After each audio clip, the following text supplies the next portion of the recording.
O Senhor esteja convosco. Ele está no meio de nós. Proclamação do Evangelho de nosso Senhor Jesus Cristo, segundo Mateus. Glória a vós, Senhor. Naquele tempo, a mãe dos filhos de Zebedeu aproximou-se de Jesus com seus filhos, ajoelhou-se com a intenção de fazer um pedido. Jesus perguntou: o que tu queres? Ela respondeu: manda que esses meus 2 filhos se sentem no teu reino, um à tua direita e outro à tua esquerda.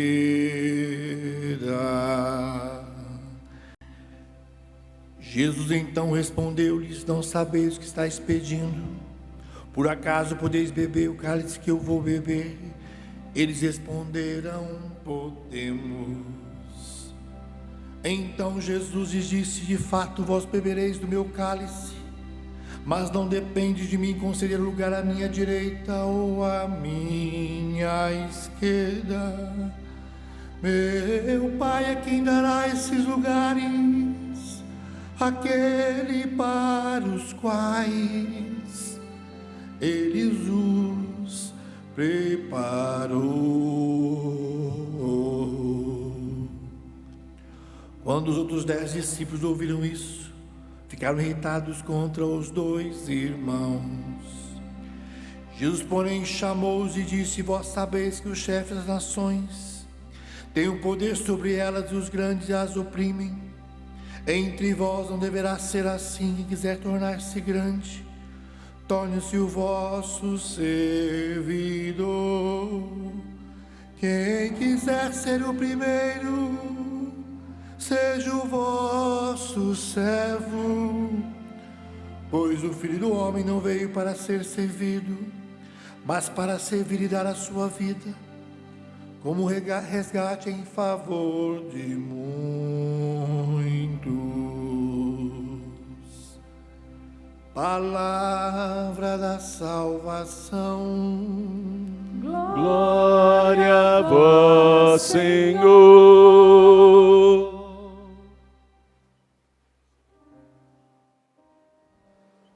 Os que lançam as sementes entre lágrimas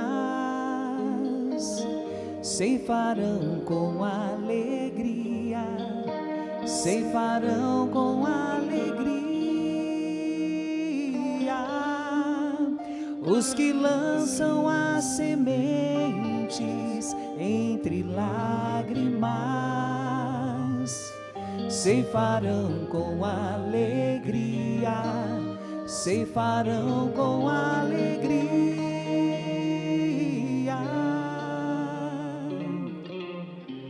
Queridos irmãos e irmãs, nós acabamos de ouvir no Evangelho e os apóstolos, os outros discípulos, não tinham compreendido o pedido dos filhos, da mãe dos filhos de Zebedeu.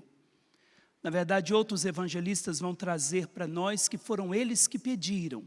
Mateus faz questão de trazer para nós que foi a mãe que pediu. Então os discípulos, os outros não compreenderam, acharam que eles queriam uma posição de destaque, e Jesus ainda faz a exortação no final, que entre vós não seja assim, que vocês estejam dispostos a servir e não a serem servidos. Mas para a gente compreender esse evangelho, nós precisamos lembrar que antes desse evangelho havia acontecido a transfiguração. E lá estavam os filhos de Zebedeu. Tiago e João estavam lá e viram a transfiguração. E diante daquele esplendor que eles viram, qual era o pedido e o desejo deles? Nós queremos estar na transfiguração com ele, uma à direita e outra à esquerda. Eles não estavam pedindo um lugar nesse reino passageiro. Eles ficaram tão tocados, tão transformados, tão estarrecidos por aquilo que eles viram no Tabor, que eles queriam um lugar nesse reino de Jesus. Só que Jesus vai dar uma resposta.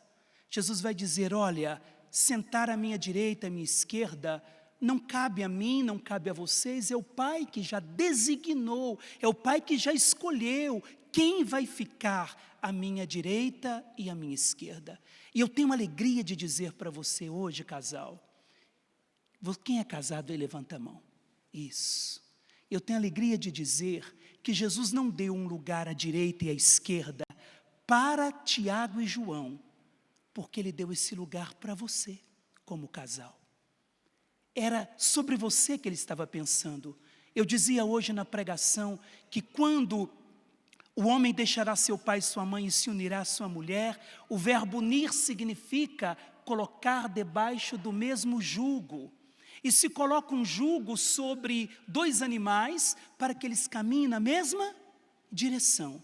E quando um animal cai para a direita, o outro faz com que ele permaneça no centro, na mesma direção. Um impede o outro de sair do caminho. E eu dizia para vocês que a Bíblia inteira fala do jugo. O jugo na Sagrada Escritura é a Torá, é a palavra de Deus. Só que Jesus é a palavra que se fez carne e habitou entre nós. Então no casamento, no matrimônio, ninguém se casa a dois. É o homem, a mulher e o próprio Cristo entre eles. Na Croácia, quando um casal vai se casar, ele ganha do padre uma cruz de presente. Para dizer, não que o casamento é uma cruz, seja uma cruz, mas simplesmente para dizer que o casamento é salvação para o outro. E eu dizia hoje de manhã que no dia que você recebe o sacramento do matrimônio, um braço da cruz fica sobre o ombro do esposo e o outro braço da cruz sobre o ombro da esposa, e Jesus fica no meio. Então onde que você fica? Um à direita e o outro à esquerda. E tudo precisa passar por Ele. Tudo, Ele é o filtro do amor, Ele é o amor que se dá, e é por isso que o sacramento do matrimônio é um sinal. O que é o sacramento? O sacramento é um sinal visível da graça invisível. E traz a graça que se precisa, Ele faz acontecer. E é o único sacramento que não é o padre que celebra. Eu celebro a Eucaristia, eu celebro a confissão, eu celebro a unção dos enfermos, mas no seu matrimônio, o sacerdote foi uma testemunha qualificada, porque quem celebra o matrimônio é você. E todo sacramento tem uma matéria e uma forma. Por exemplo, no batismo é a água e a fórmula: eu te batismo em nome do Pai, do Filho e do Espírito Santo. No matrimônio é o seu consentimento, é o amor de um pelo outro, e é por isso que vocês são os protagonistas desse sacramento. Só que o que acontece no dia do sacramento? Se todo casal soubesse disso na preparação para o matrimônio, eles entrariam na igreja de uma outra maneira. Porque no dia do sacramento do matrimônio vai chegar um amor imperfeito, outro amor imperfeito, e o amor que é perfeito vai descer para pegar esse amor quebradiço e imperfeito e elevá-lo à altura de sacramento. Elevá-lo. E o que Deus faz no dia do matrimônio? Ele diviniza o seu amor. É por isso que se casa três: o homem, a mulher e o próprio Cristo, porque só Ele pode unir duas pessoas tão diferentes. O livro do Gênesis vai dizer que a mulher foi tirada do lado de Adão, não é isso? Da costela de Adão. Só que a Bíblia é extraordinária. Ela vai dizer o seguinte, que Deus colocou carne no lugar. Foi a única coisa. Deus deu um sono para Adão e tirou dele a mulher. Esse sono, a gente não pode compreender apenas um sono. Adão dormiu. Esse sono representa a morte. Foi preciso que Adão morresse para que nascesse dele, como Cristo morreu na cruz. Jesus morre na cruz e nasce dele a igreja.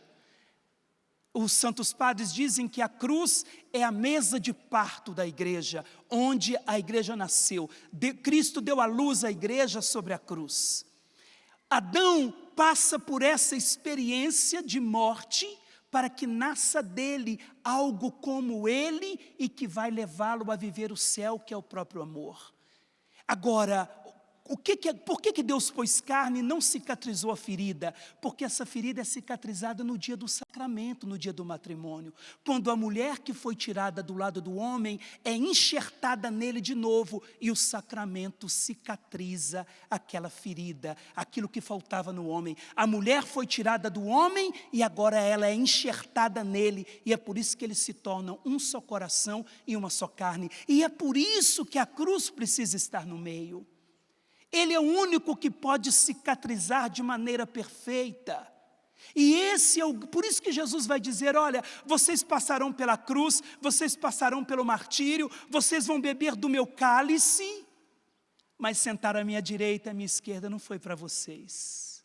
Sentar à minha esquerda e à minha direita foi feito para quem? Vou contar até 3, você vai dizer o seu nome. 1, 2, 3. Não, minha gente, vocês morreram. Ah não, depois de tanto sacrifício aqui, estou tentando de tudo.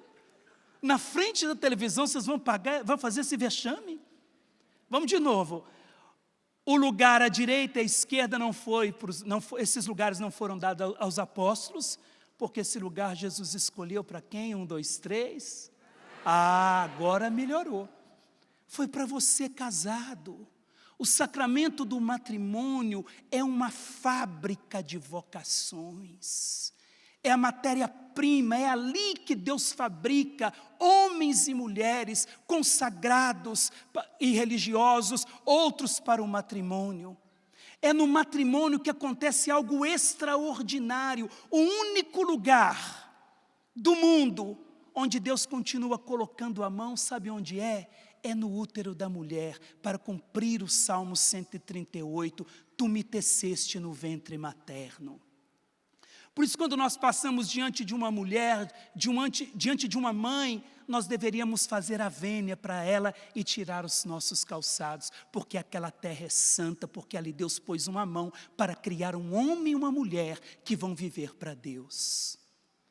O sacramento do matrimônio, Deus tem um olhar sobre ele. Nós, consagrados, nós nos configuramos ao Cristo, o nosso prêmio é a cruz de Cristo, mas você como casado é o lugar é o jardim fechado, onde Deus gosta de passear na brisa da tarde. É ali o lugar do amor, onde o amor se dá. Eu digo sempre para os casais, não empreste a sua cama, o seu leito matrimonial para ninguém.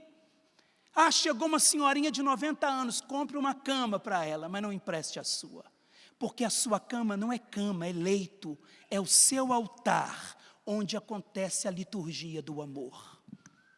É ali, é o altar do casal, é ali onde o amor se dá, é ali onde as coisas precisam ser resolvidas, é ali que o casal precisa rezar, é ali que o casal precisa se dar. É aquilo que São Paulo vai dizer aos Coríntios, trazemos em nós um grande tesouro, um tesouro em vaso de argila. Que tesouro é esse? Esse tesouro do qual São Paulo está falando, nós só compreendemos esse tesouro se nós pegarmos o livro de Mateus, o evangelho do próprio Mateus, quando os magos vão trazer para Jesus tesouros. Quais foram os tesouros que os magos trouxeram?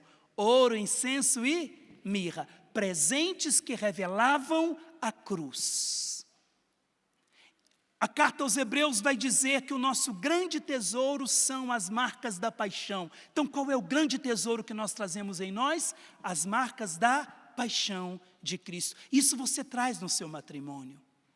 O próprio Deus que desceu, ergueu o seu amor, o divinizou e quer estar com você, no meio, para que vocês possam ser conduzidos na mesma direção. Na mesma direção. Por isso que o casal precisa aprender, precisam dar passos juntos, passos juntos. Se você tem dado passos mais largos do que ele ou do que ela, é preciso parar e esperar. Vocês estão aprendendo a caminhar juntos, sozinhos a gente vai muito rápido, mas junto a gente vai mais longe, vence as grandes batalhas de Deus. Então a cruz de Cristo precisa ser carregada como grande tesouro. É o tesouro que Deus nos deu, o tesouro que Deus lhe deu foi o sacramento do matrimônio. Você tem uma graça que nós padres não temos. Você tem uma autoridade que Deus lhe deu, uma autoridade de homem, de mulher, de casado, de pai e de mãe, para abençoar os seus filhos. Nós temos outra autoridade.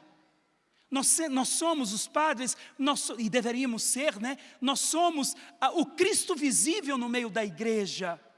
E nós agimos na pessoa dele, mas você, casal, é um sinal visível do amor invisível de Deus para a humanidade. Ao olhar para você, eu deveria glorificar a Deus, porque eu preciso enxergar a união trinitária através da vida de um casal. É reflexo da Trindade. O homem, a mulher e o próprio Deus entre os dois, sentados à sua direita e sentados à sua esquerda, trazendo um grande tesouro. Só que esse tesouro precisa ser lapidado. A Bíblia vai dizer, um homem que achou um tesouro no campo, vendeu tudo o que tinha, se tornou pobre para encontrar o grande tesouro. Vendeu tudo o que tinha e adquiriu um grande tesouro. No matrimônio, você, homem e mulher, deveria viver com essa certeza no coração. Tudo é para ele, tudo é para ela. Olha aqui para mim, homem. Se o lugar que você frequenta, sua esposa não pode ir, ali não é o seu lugar. Ali não é para você. Qual que deve ser a amizade dos homens casados? É com gente casada. O que um homem vai ter ciclos de amizade com gente solteira? O que fala no meio dos solteiros? Não é aquilo que vai falar no meio dos casados? E você, mulher, o lugar que você frequenta, se o seu esposo não pode ir, ali também não é o seu lugar. O seu lugar, da mesma forma, se o lugar que eu vou, eu não posso ir de clérgima, ou eu não posso ir com a minha batina, ali não é meu lugar.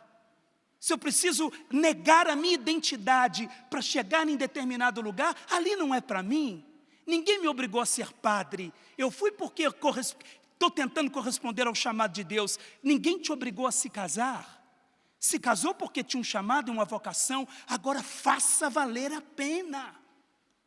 Na certeza que você não caminha sozinho e que vocês têm todas as graças necessárias. Existe um grande tesouro, Deus está investindo em você. Deus está investindo no seu casamento, Deus está investindo na sua vida. E se um casal vive santamente, a família inteira vai viver santamente. Eu atendi uma mulher, no período que eu morava na França, foi uma situação muito difícil. Uma mulher chegou para mim com 4 filhos, desesperada, em prantos, que eu tive que esperar, parar de chorar, para poder falar da sua dor. Casada na igreja. Apesar de São Paulo não falar, né? São Paulo, quando fala de casamento, ele não fala de casar na igreja, ele fala de casar no Senhor Jesus. É claro, quando se casa na igreja, se casa no Senhor Jesus. É o que a gente espera, porque casamento não é evento, é sacramento.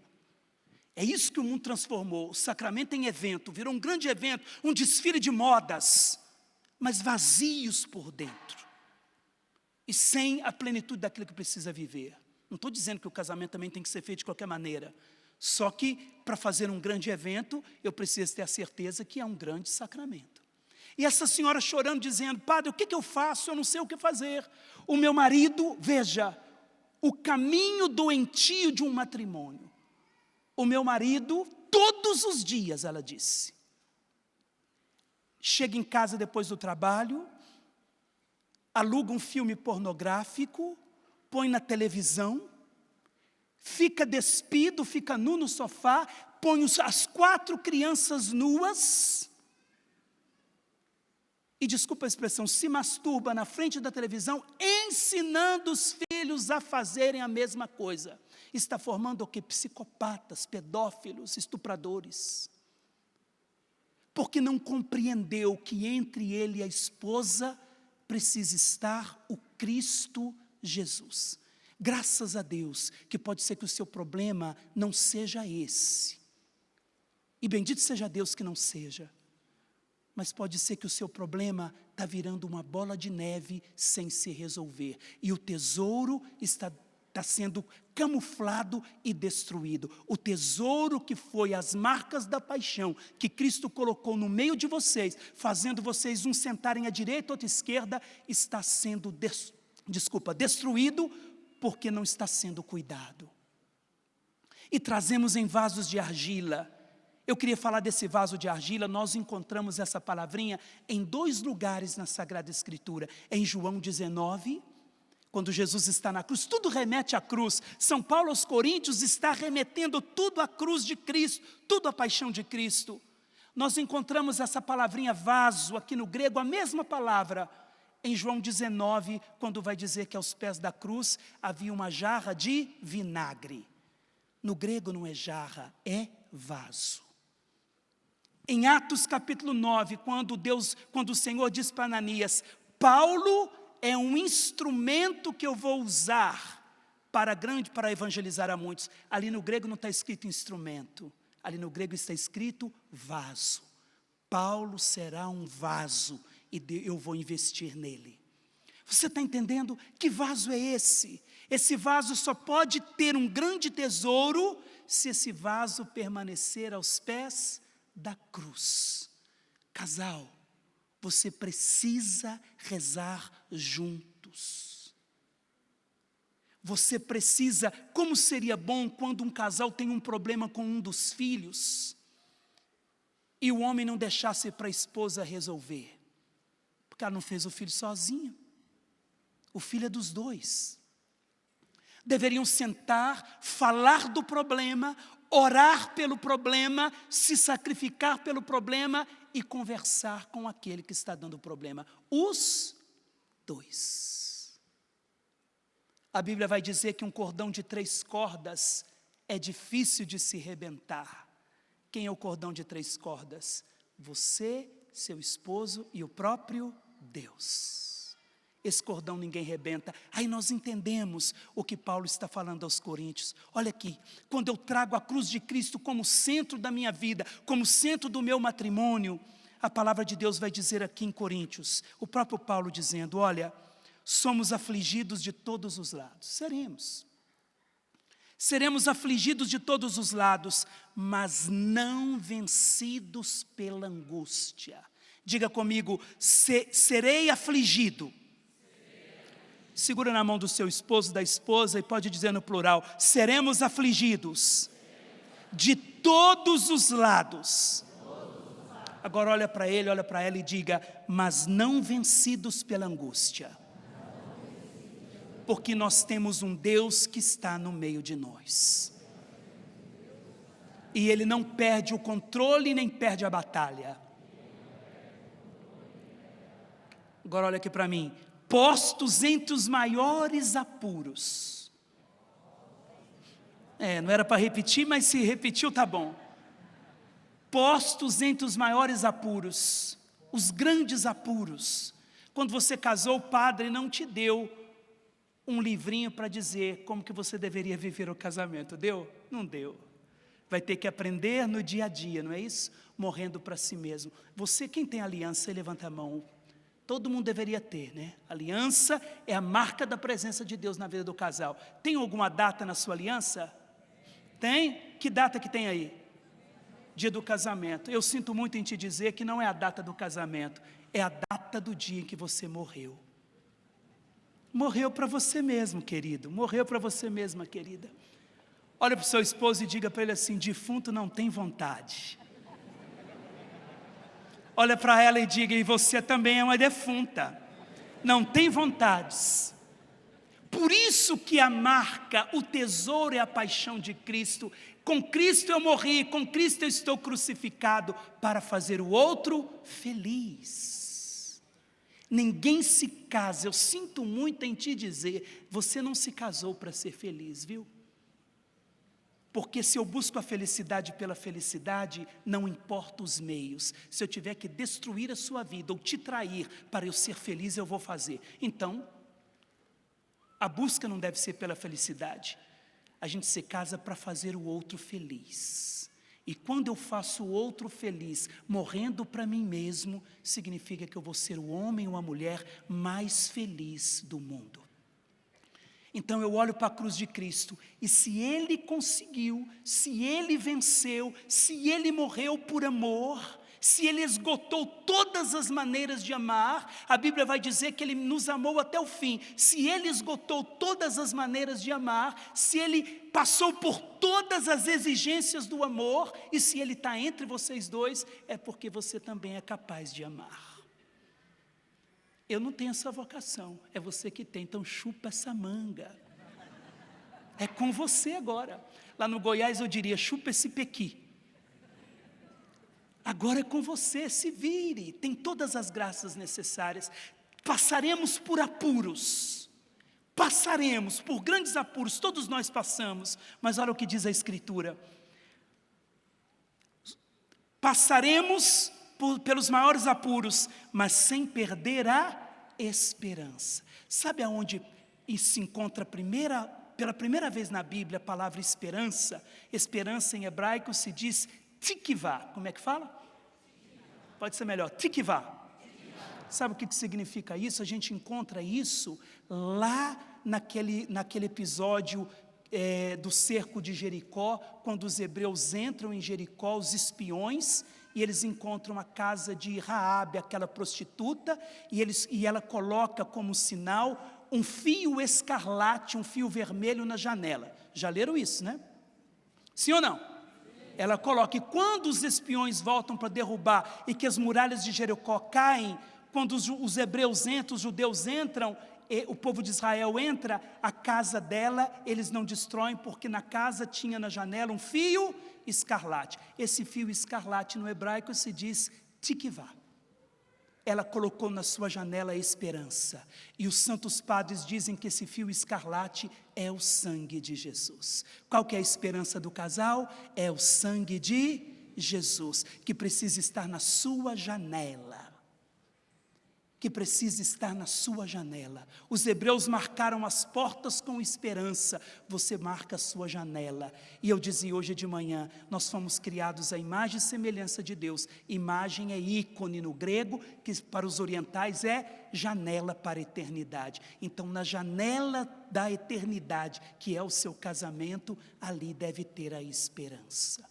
A esperança é o sangue de Jesus. Diga comigo, a esperança do meu casamento, a esperança da minha casa, tem um nome, tem um rosto, é Jesus de Nazaré, é o sangue de Jesus. Posso passar pelos maiores apuros, e quem sabe tem passado pelos grandes apuros, mas não vou perder de vista o sangue de Jesus. O sangue dele está nos umbrais da minha casa, na janela da minha família. A Bíblia ainda continua, perseguidos, mas não desamparados, derrubados. Esse derrubado aqui é esmagado como uva. Posso estar sendo esmagado como a uva no lagar, mas não serei aniquilado. Por toda parte sempre levamos em nós as marcas do sofrimento de Jesus. Hoje nós celebramos São Tiago. Tiago, no hebraico, é a mesma coisa que Jacó, e significa aquele que era torto e que foi endireitado por Deus. Então tudo tem jeito. Nunca é tarde para recomeçar, nunca. Basta nós colocarmos na nossa janela, colocarmos entre os dois, colocar entre vocês dois a esperança que é uma pessoa. No hebraico se diz tikvá, mas no grego significa aquele que vem ao meu encontro. A esperança no grego significa alguém que está vindo ao meu encontro. E quem que está vindo ao seu encontro é aquele que nos amou primeiro. É o Senhor. Não tenha medo de carregar nos ombros aquele que está entre vocês dois e dando possibilidade do amor de vocês ser um amor divinizado, transformado pela graça. Deus é capaz de pegar cacos, e de descer com esses cacos na oficina do oleiro e ali transformar todas as coisas. Tem jeito, Tem jeito para tudo. Não há crise que não possa ser resolvida, mas agora muitas coisas dependem de vocês. De ter a coragem de olhar no olho do outro e dizer o que nós estamos fazendo da nossa vida. O que nós estamos fazendo um contra o outro. Eu não me casei com meu inimigo, você não é o meu inimigo. Eu casei com você por amor, apaixonado, apaixonada, para lhe fazer feliz. Só que é preciso, irmãos, mergulhar nessa esperança, que é uma pessoa e que é Jesus. Podemos ser atribulados, passar por grandes apuros, mas não seremos aniquilados. Porque quando nós passamos pela oficina do oleiro, pela carpintaria de Jesus, aquilo que era torto se torna endireitado pelas mãos do Senhor. Eu quero proclamar sobre a sua vida que o seu casamento tem jeito. E se você viver de acordo com o projeto de Deus, com as dificuldades, com as lutas cotidianas, o problema no matrimônio não é briga. O problema no matrimônio não é desentendimentos. Isso é muito bom quando acontece. É sinal que está tendo relacionamento. Quando não tem nem discussão, quando não tem desentendimento, é pior ainda. É sinal que nem relacionamento tem. Tanto faz. Faz do seu jeito. Faz do jeito que você quiser. Não me importo. Agora, o que eu faço com os desentendimentos? É aí que está o grande segredo. O tesouro que Deus plantou nesse vaso de argila, porque você é um vaso de argila, se quebra à toa. O homem tem uma psicologia diferente da psicologia da mulher. O homem se lembra de fatos isolados. Pode perguntar para um homem, o que aconteceu há 30 anos? Isso. A mulher, quando você pergunta o que aconteceu naquele dia há 30 anos, ela vive de novo o momento. Por isso que você acorda, ela está de um jeito, você fala, mas o que aconteceu? O que eu fiz, meu Deus, dessa vez? Estava tão bem, a gente dormiu tão bem. Agora já acordou assim, virada no giraia. O que aconteceu com ela? Porque ela lembrou de alguma situação há 50 anos, mas ela só lembrou não, ela viveu o momento de novo. Então tem que entender, entendeu? Entendeu? É bem redundante. É muito interessante que o homem, muitas vezes quando ele tem um problema, a psicologia do homem é assim, eu tenho um problema, eu guardo para mim e fico em silêncio. Eu só vou contar para ela quando eu tiver a solução na minha cabeça. Ela não. Ela quando tem um problema, ela quer falar. Ela precisa falar. Ela precisa desabafar. Eu estou tão abafada, eu preciso desabafar. Aí o que acontece? Quando ela está com um problema, ele chega em casa, ele já percebeu. Só que ele acha que ela é igual a ele. Então, do jeito que ele gosta de ficar em silêncio quando está com problema, ela acha que ela também quer ficar em silêncio. Ele não pergunta nada, ela fica com ódio. Não me percebe. Não conversa comigo. Homem é tudo igual. Eu não sei porque eu casei com esse traste. Todo mundo me avisou. Não pergunta, não se importa comigo. Agora, quando é ele que está com problema, ele quer ficar no silêncio, ela acha que ele é igual a ela. Então ela começa, amor, está acontecendo alguma coisa? Pode falar, eu sou sua amiga. Não está acontecendo nada não. Aposto que com as amigas do trabalho falou. Com os amigos falou, entende? Tem que entender a psicologia do outro.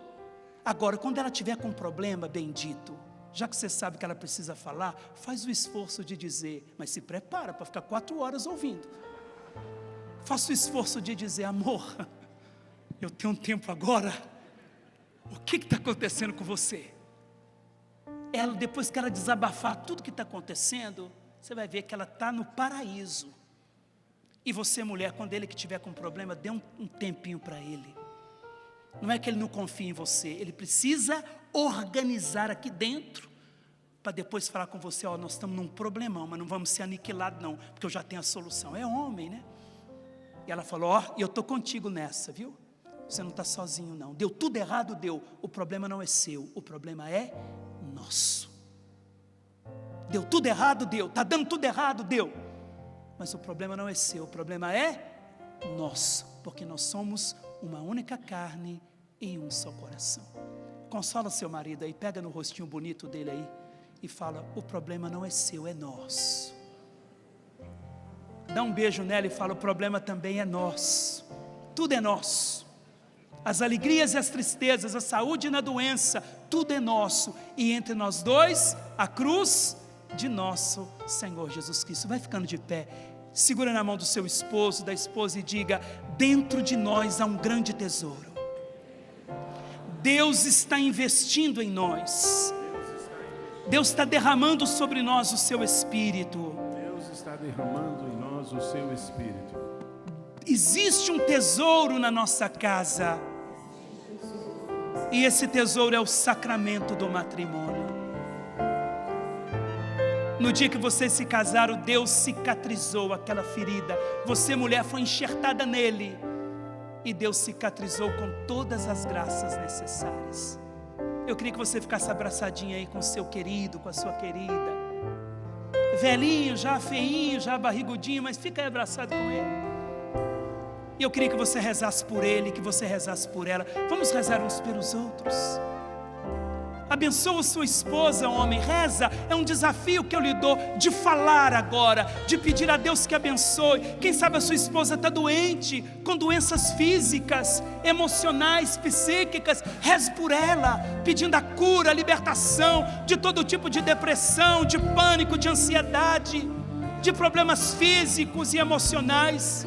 E você, mulher, reze pelo seu esposo, quem sabe pelo trabalho, quem sabe por uma situação financeira. Rezemos. E você que não está com o esposo nem com a esposa, pega a pessoa que está do seu lado aí, reze uns pelos outros, pedindo a graça de Deus sobre a vida dessa pessoa, que quem sabe você nem conhece. Senhor, eu estou pedindo agora que a Tikvá, a tua esperança, o teu sangue esteja sobre nós. Tu tens o poder de reordenar todas as coisas, tu pode fazer novas todas as coisas, tu podes entrar, Senhor, na vida desses casamentos, na vida desses casais, e renovar todas as coisas. Ó Pai, em nome de Jesus, eu estou pedindo agora um grande derramamento do Teu Espírito. O segredo para os casamentos é aquilo que aconteceu no dia do próprio casamento.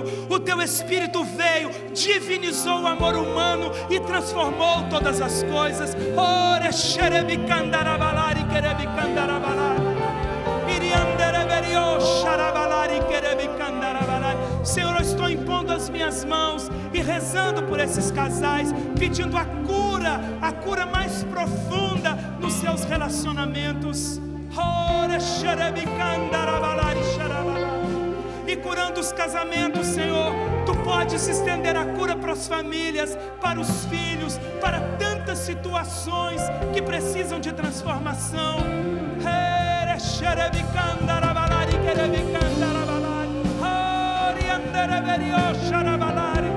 Reza, igreja, reza. Você que está aqui, que veio para esse acampamento, você que está em casa, reze conosco. Há esperança para você. O livro de Jó, capítulo 14, versículo 9. Há esperança para aquela árvore que foi cortada. Há esperança para a sua casa. Ora, xerebicandarabalari. Trazemos em nós as marcas do crucificado, a vitória da cruz. A vitória de Jesus está nos nossos casamentos, a vitória de Jesus está nas nossas famílias, a vitória de Jesus está na sua casa, no seu trabalho, na sua vida familiar. Erga seus braços agora em direção aos céus e permita que o Espírito Santo ore. Kiribicandarabalari, alabandarabalari, eriandarabalá, erialabalari, alabandarabalari. Reza, igreja, reze no poder de Deus, reze no poder do Espírito. Kiribicandarabalari, alabandarabalari, oriandarabalari.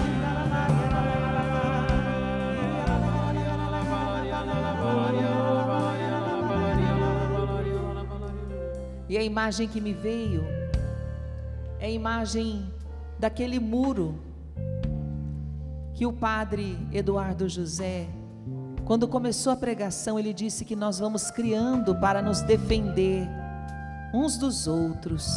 E eu vi aquele muro ao redor de uma pessoa, e esse muro ia ruindo, ia caindo, aqueles tijolos iam vindo ao chão, e o Senhor deixava muito claro que Ele está fazendo cair todo o muro da divisão, da separação, aquilo que nos coloca uns contra os outros, que achamos que é defesa, mas que nos impede de ser um.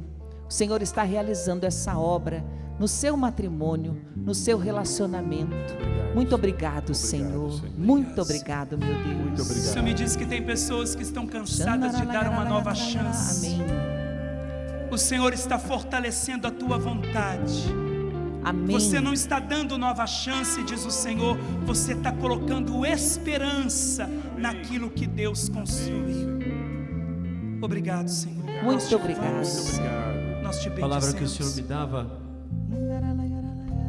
de ciência era de que muitos casais no nosso meio, você também em casa, é como vocês, casal, contemplando a história de vocês, e para cada realidade de casal vinha uma palavra, vinha a palavra dignidade, vinha a palavra honra, vinha a palavra relacionada a cicatrizes, marcas da história, de valentia, do que vocês guerrearam.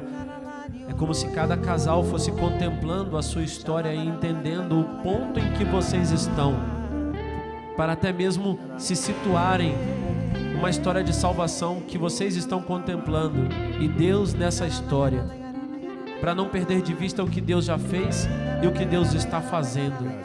Muito obrigado, Senhor. Muito obrigado. Não muito boa de se ver, não muito bela. Eu vejo serpentes saindo da boca de pessoas. O Senhor me dava como entendimento que são maldições que um acaba lançando sobre o outro, com palavras ásperas e duras, desejando mal um para o outro nos momentos de guerra, de tempestade e de brigas. Permita que a Eucaristia de hoje, ao receber Jesus na Eucaristia, que Ele possa transformar as suas palavras de maldições em bênçãos. Obrigado, Senhor. Obrigado, Senhor. Obrigado, Senhor. Vamos glorificando ao Senhor e terminando esse nosso momento. Obrigado, Jesus. Muito obrigado. Te bendizemos, te obrigado, louvamos meu Deus, pela vida por desses toda a casais. libertação, Muito Senhor. obrigado, Nos Senhor. libertar, Bendito Senhor. sejas, Por nos tocar porque eles com não teu vão sangue. passar pela canção nova à toa, Senhor. Vão passar e vão experimentar nessa fornalha de evangelização a Obrigado, tua Senhor. graça Amém. e a tua bênção. Bendito Muito seja obrigado. Deus. Aplauda seu matrimônio, aplauda Obrigado, o seu Senhor. casamento, Glória a aplauda a Deus. sua família. Aplauda para valer, igreja. Amém.